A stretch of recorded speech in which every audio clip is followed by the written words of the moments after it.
পশু পাখি সবাই বলে আজ আমাদের খুশির দিন।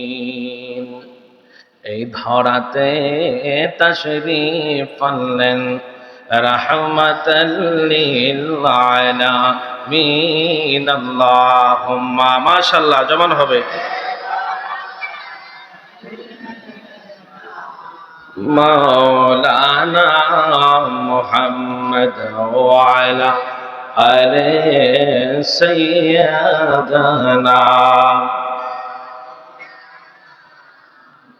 মুহাম্মদ লা ইলাহা জোরে লা ইলাহা লা ইলাহা লা ইলাহা জোরে লা ইলাহা লা ইলাহা। বলো আল্লাহ ছাড়া মাবুদ নাই, বলো নবীজি ছাড়া উপায় নাই। ওরে সেই নবীকে পাইতে হইলে সেই নবীকে কামিল ফিরের দয়া চাই। লা ইলাহা লা ইলাহা লা ইলাহা লা ইলাহা। বলো আমরা মনের বেদনা অগ বোঝাইলে কেউ বোঝে না, বলো শোনাইলে কেউ হায় হায় শোনাইলে কেউ অগ শোনেন শাহে মদিনা। লা ইলাহা লা ইলাহা লা ইলাহা লা ইলাহা ওলা ইলাহা ইল্লাল্লাহ মুহাম্মাদুর রাসূলুল্লাহ সাল্লাল্লাহু আলাইহি ওয়াসাল্লাম। অল্প সময় ইসমে জাতের জিকির করতে রাজি আছেননি? অল্প সময় ইসমে জাতের জিকির করব, সকলেই মহব্বত ভালোবাসা অন্তরে নিয়ে ওই মরা দিলকে জিন্দা করার জন্য আল্লাহ পাকের ধ্যানকে অন্তরে ওই মুর্দা দিলকে জিন্দা করার জন্য অল্প সময় ইসমে জাতের জিকির করব। সকলেই আমার সাথে ইসমে জাতের জিকির করুন। আল্লাহ আল্লাহ আল্লাহ আল্লাহ আল্লাহ আল্লাহ। নূরে পঞ্জতন গো নবীজি নূরে পঞ্জতন ও নবীজি নূরে পঞ্জতন মারহাবা। আল্লাহ আল্লাহ নূরে পঞ্জতন গো নবীজি নূরে পঞ্জতন ও নবীজি নূরে পঞ্জতন মারহাবা। আল্লাহ পঞ্জাতন পঞ্জাতন বলে পঞ্জাতন পঞ্জাতন বলে হইব নেই মহরব ও নবীজি নূরে পঞ্জতন মারহাবা। আল্লাহ আল্লাহ আল্লাহ আল্লাহ আল্লাহ নূরে পঞ্জতন গো নবীজি নূরে পঞ্জতন ও নবীজি নূরে পঞ্জতন মারহাবা। আল্লাহ আল্লাহ আল্লাহ হাসান হুসাইন বলে আমরা হাসান হুসাইন বলে আমরা হইব নির্মর ওয়ান ওয়ান নবীজি নূরে পঞ্জতন মারহাবা আল্লাহ আল্লাহ আল্লাহ আল্লাহ আল্লাহ পঞ্জাতনের নাম স্মরণে পঞ্জাতনের নাম স্মরণে দূরে যাইস মৌহন ওহ নবীজি নূরে পঞ্জাতন মারহাবা আল্লাহ আল্লাহ আল্লাহ আল্লাহ নূরে পঞ্জে তন গো নবীজি নূরে পঞ্জে তো ওন ও নবীজি নূরে পঞ্জে তো ওন মারহাবা আল্লাহ আল্লাহ আল্লাহ ওলা ইলাহা ইল্লাল্লাহু মুহাম্মাদুর রাসূলুল্লাহ সাল্লাল্লাহু আলাইহি ওয়াসাল্লাম। আমরা খুশি না বেজার? যেহেতু এমন একটি মাহফিল যেটা হচ্ছে জশ্ন জুলুসের মাহফিল, ঈদে মিলাদুন নবীর মাহফিল, কথা বলেন ঠিক কিনা? এমন একটি মাহফিল যেই মাহফিলে আমরা বসে গেলাম, যেই মাহফিল ঈদে মিলাদুন নবীর মাহফিল, আপনি আমার নবীজির শুভ আগমনের মাহফিল, কথা বলেন ঠিক কিনা? এই মাহফিলে আমরা বসে গেলাম। এই মাহফিল হচ্ছে আপনি আমার কাছে সবচাইতে দামি মাহফিল, ইমানদার মুমিনদের দামি এবং শানমানের মাহফিল, আজমতের মাহফিল হচ্ছে মিলাদুন নবীর মাহফিল, কথা বলেন ঠিক কিনা? কিন্তু দেখবেন গুস্তাকে রাসূল যারা আছে তারা সিরাত সিরাত বলতেই থাকে কিন্তু মিলাদ মানে না। কিন্তু বাজান জানতে চাই, আগে কি ঈমান না আগে ইবাদত? আগে হচ্ছে ঈমান। যদি ঈমান আমাদের না থাকে তাহলে ইবাদত করে যেমনি ভাবে কোনো লাভ হবে না। আপনি আমি সকলেই জানি নামাজের ভিতরে এবং বাহিরে হচ্ছে আরকাম আহকাম 13 ফরজ, কথা বলেন ঠিক কিনা? যেহেতু কোনো ছাত্র ভাইরা আছে অনেকেই বুঝবেন নামাজের বাহিরে এবং ভিতরে হচ্ছে 13 ফরজ। কয় ফরজ? 13টা ফরজ আমার আল্লাহ রাব্বুল আলামিন দিয়ে দিলেন। নামাজের বাহিরে এবং ভিতরে 13 ফরজ। আমি আপনাদের কাছে জানতে চাই, যদি কেউ 13 ফরজ আদায় করতে চায় তার আগে কি করতে হয়? নিশ্চয় উযু বানাইতে হয়, কথা বলেন ঠিক কিনা? পাক পবিত্র হইতে হয়। বলেন তো উযু ফরজ কয়টি? উযু ফরজ হচ্ছে 4টি। এই 13টি ফরজ যদি আপনার সঠিকভাবে আদায় করতে হয় জগৎবাসী, তাহলে চিন্তা করতে হবে উযুর 4টি ফরজ সঠিকভাবে আদায় করা লাগবে, কথা বলেন ঠিক কিনা? যদি উযু আপনার বানাইতে চান, যদি উযু আপনার স্বয়ং সম্পন্ন হতে চায়, তাহলে মদিনাওয়ালার উপর বিশ্বাস রাখার দরকার আছে না নাই? যদি মদিনাওয়ালার উপর ঈমান না থাকে, কিয়ামত পর্যন্ত আপনি উযু বানাইতে পারবেন? উযু হবে? আপনি কিয়ামত পর্যন্ত নামাজ পড়তে পারবেন? আপনি তাকবীরে তাশরিক আদায় করতে পারবেন, তাকবীরে তাহরিমা বাড়তে পারবেন, কিন্তু কোনো কাজে আসবে না। কারণ হচ্ছে কেন জানেননি? ঈমানের মূল হচ্ছে উযু হওয়ার কারণ, কথা বলেন ঠিক কিনা? ঈমান হচ্ছে নামাজ কবুল হওয়ার শর্ত, ঈমান হচ্ছে উযু কবুল হওয়ার শর্ত, কথা বলেন ঠিক কিনা? এই জন্য সর্বপ্রথম হচ্ছে ঈমান, কথা বলেন ঠিক কিনা? অলিতলা দরবার শরীফে কি শিক্ষা দেয়? সর্বপ্রথম হচ্ছে ঈমান, তারপরে আমল।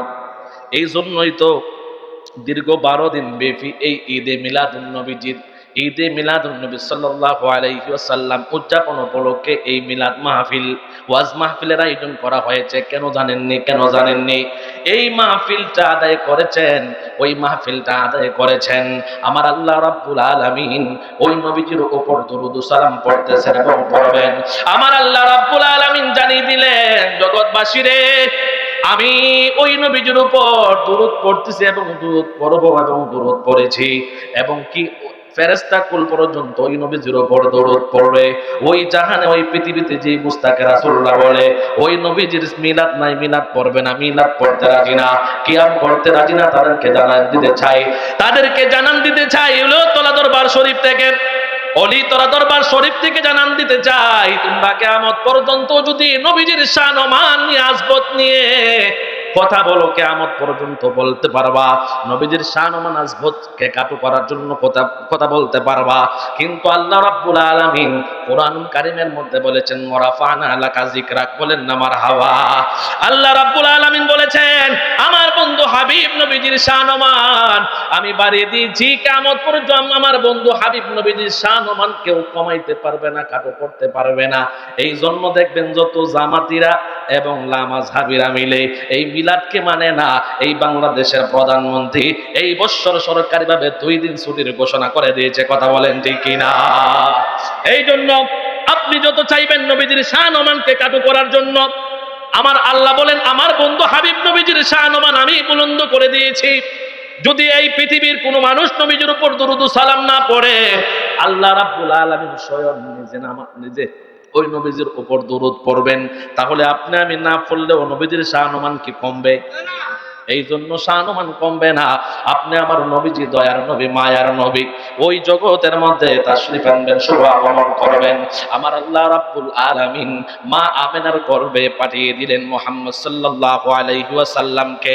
মা আমেনা বলেন যেদিন থেকে ওই সন্তান আমার গর্ভে আসলো, জগৎবাসী রে, যেই দিন থেকে এই মুহাম্মদ আমার সন্তান আমার গর্ভে আসলো, সেই দিন থেকে আমি আমেনার শান ও মান বেড়ে গেছে। বলেন না সুবহানাল্লাহ। আমেনা বলেন আমার শান ও মান বেড়ে গিয়েছে। ও মা আমেনা, কি শান ও মান আপনার বেড়ে গিয়েছে? মা আমেনা বলতে লাগলেন জগৎবাসী রে, যেই দিন আমার সন্তান গর্ভে আসলো, আমি যখন মক্কার রাস্তা দিয়ে হাঁটতাম, ওই পাথরগুলি যখন আমি আমেনার পায়ের নিচে পড়তো, সাথে সাথে তুলার ন্যায় নরম হয়ে যাইত। বলেন না মারহাবা। আমার নবীজির শান ও মান কেমন? এখনো জগতে আগমন করেন নাই, মায়ের গর্ভে এখনো, কিন্তু আল্লাহ রাব্বুল আলামিন ওই গর্ভে সন্তান থাকার কারণে মা আমেনারও সম্মান বাড়িয়ে দিয়েছেন। কথা বলেন ঠিক কিনা? মা আমেনা বলেন জগৎবাসী রে, ও জগৎবাসী শুনিয়া রাখো, ও জগৎবাসী শুনিয়া রাখো। মা আমেনা বলেন যখন আমি কুফের নিকটে যাইতাম পানি আনার জন্য, ওই মুহাম্মদ সন্তান আমার গর্ভে যখন আসলো, সন্তান গর্ভে যখন আসলো, আমার ওই সন্তানের এত শান ও মান আমার আল্লাহ বাড়িয়ে দিয়েছেন। আমি আমেনা যখন কুফের নিকটে যাইতাম, আমি পানির কাছে যাওয়ার আগে আগে পানি আমার কাছে দৌড়াইয়া আসতো। বলেন না মারহাবা। তাহলে কেমন শান ও মান পানির জন্য যাইতে লাগলেন? মা আমেনা বলেন পানি আমার কাছে আসতে শুরু করলো।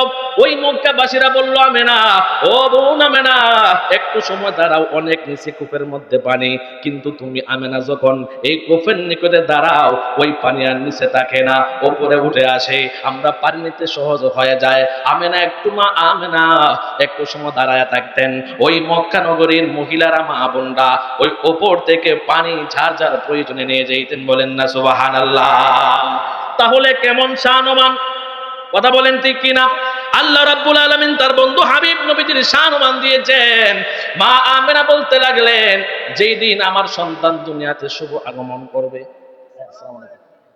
যেই দিন আমার সন্তান শুভ আগমন করবে, ওই দিন 12 তারিখ রবিউল আউয়াল সুবহে সাদেকের সময় অন্ধকারময় ঘরটি হয়ে রয়েছে। ওই মুহূর্তে আমি দেখতে পাইলাম যখন আমার সন্তান দুনিয়াতে ভূমিষ্ঠ হবে, দুনিয়াতে তাশরীফ আনবে, ওই মুহূর্তে সিরিয়ার রাজপ্রাসাদগুলি আমি ওই মুহাম্মদের নূরের তাজাল্লিতে স্পষ্টভাবে দেখেছি। বলেন না সুবহানাল্লাহ। তাহলে নিশ্চয়ই প্রমাণ হয় আপনি আমার নবীজির শান ও মান বাড়িয়ে দিয়েছেন আমার আল্লাহ। কথা বলেন ঠিক কিনা? মুসা পয়গম্বর, মুসা আলাইহিস সালাতু ওয়াস সালাম আমার আল্লাহর সাথে কথা বলছেন। কথা বলেন ঠিক কিনা? আল্লাহর সাথে কথা বলছেন। তুর পাহাড়ে যাইয়া মুসা নবী আল্লাহকে জিজ্ঞেস করে আল্লাহ জানতে চাই, আমি মুসার পরে কি আপনি আর কাহারুর সাথে কথা বলবেন? আল্লাহ রাব্বুল আলামিন মুসাকে জানিয়ে দিলেন, ওরে মুসা, তোমার পরে আমি এমন একজন হাবিবুল্লাহ, আমার বন্ধু হাবিবুল্লাহ আমি বানাইব। তুমি মুসার সাথে আমি কথা বলি তুর পাহাড়ে নিয়া, তুমি মুসার সাথে আমি কথা বলি তুর পাহাড়ে তোমাকে নিয়া। ওরে মুসা তোমাকে জানায়া দিতে চাই, ওই হাবিবুল্লাহ যখন আমার সাথে কথা বলতে চাবে আমি আল্লাহ তখনই কথা বলার সুযোগ করে দিব। বলেন না সুবহানাল্লাহ। কেমন শানমান মুসা নবীকে আমার আল্লাহ বললেন, এ মুসা তোমার সাথে কথা বলি 4টা শর্তের বিনিময়ে। কয়টা শর্ত? 4টা শর্তের বিনিময়। এ মুসা আমি এমন একজন হাবিবুল্লাহ বানাইবো, আমি ওই হাবিবুল্লাহ শুধু নয় হাবিবুল্লাহ উম্মতের সাথে কথা বলবো, শর্ত লাগবে না, বিনা শর্তে। বলেন না মারহাবা। বলে আল্লাহ আমার সাথে কথা বলেন 4টি শর্তের বিনিময়। আল্লাহ পাক মুসাকে বলেন, মুসা তুমি যখন আমার কাছে কথা বলতে চাও, আমার সাথে কথা বলতে চাও, তখন তোমাকে স্থানটা নির্ধারণ করতে হয়। কি করতে হয়? মুসা নবীকে আমার আল্লাহ ডাক দিয়া বলেন, মুসা তুমি যখন আমার সাথে কথা বলতে চাও, ওই তুর পাহাড়ের স্থানটা তুমি নির্ধারণ করা লাগে, নির্ধারণ করতে হয়, এবং সময় মতো আসতে হয়, সময় নির্ধারণ করা লাগে, এবং উজু করে তুমি তুর পাহাড়ে আসতে হয়, এবং চতুর্থ হচ্ছে জুতা খুলে তুর পাহাড়ে উঠতে হয়। কথা বলেন ঠিক কিনা? আপনি আমি জানি নবীজি যখন মেরাজে গিয়েছেন আরশে আজিমের জুতা মুবারকের তুলি পাওয়ার জন্য পাগল। কথা বলেন ঠিক কিনা? আল্লাহ রাব্বুল আলামিন বলেন, মুসা আরে মুসা আমি এমন একজন পয়গম্বর বানাবো, যেই পয়গম্বর যখন থাকবে মক্কায় কোরআন যাবে মক্কায়, যখন আমার হাবিব যাবে মদিনায় কোরআন যাবে মদিনায়, আমার বন্ধু হাবিব যখন যাবে তায়েফে তখন কোরআন যাবে তায়েফে, আমার বন্ধু হাবিব যখন যাবে উহুদে কোরআন যাবে উহুদে। কথা বলেন ঠিক কিনা? কিন্তু মুসাকে আমার আল্লাহ জানাই দিতে চাইলেন, এ মুসা তুমি আমার সাথে কথা বলতে গেলে তোমাকে সময় নির্ধারণ করা লাগে, উজু করা লাগে, স্থান নির্ধারণ করা লাগে, কিন্তু এমন একজন হাবিবুল্লাহ আমি বানাইছি, বানাইবো ওই হাবিবুল্লাহর প্রেমে ওই কোরআনকে আমি আল্লাহ দান এবং সম্মানিত করে দিই। বলেন না মারহাবা। তাহলে ওই দিকে আমরা লক্ষ্য রাখতে হবে যে হাবিবুল্লাহ আল্লাহ রাব্বুল ইজ্জত রাব্বুল আলামিন কোরআনুল কারীমের মধ্যে বলেছেন, কুল বিফাদলিল্লাহি ওয়া বিরহমাতিহি ফাবিযালিকা ফালইফরাহু হুয়া খায়রুম মিম্মা ইয়াজমাউন। যে আল্লাহর পক্ষ থেকে যখন তোমরা ফজল পাও তখন তোমরা আনন্দ করো। বলেন না মারহাবা। এই সবচাইতে বড় ফজল, বড় রহমত হচ্ছে মদিনার নবী কামলিওয়ালা নূর নবীজি। কথা বলেন ঠিক কিনা? এই নবীজি হচ্ছে সবচাইতে বড় ফজল। কারণ কেন? আমার নবী যখন মক্কায় কোরআন যায় মক্কায়, আমার নবী যখন মদিনায় কোরআন যায় মদিনায়, আমার নবী যখন তায়েফে কোরআন যায় তায়েফে, আমার নবী যখন উহুদে জিবরাইল যায় উহুদে। নবী আশা লাগে না, নবীর কাছে যায়। এই জন্য আজকে ঈদে মিলাদুন নবীর মাহফিল থেকে জানান দিতে চাই, কোরআনের চাইতেও আমাদের নবী শ্রেষ্ঠ। কথা বলেন ঠিক কিনা? এই জন্য কোরআনকে আমরা মানি, কোরআনকে মহব্বত করি, কোরআন যখন আমরা গ্রহণ করি, কোরআন যখন আমরা পড়তে যাই, চুম্বন করতে যাই, আমরা পাক পবিত্র অবস্থায় যাই। কথা বলেন ঠিক কিনা?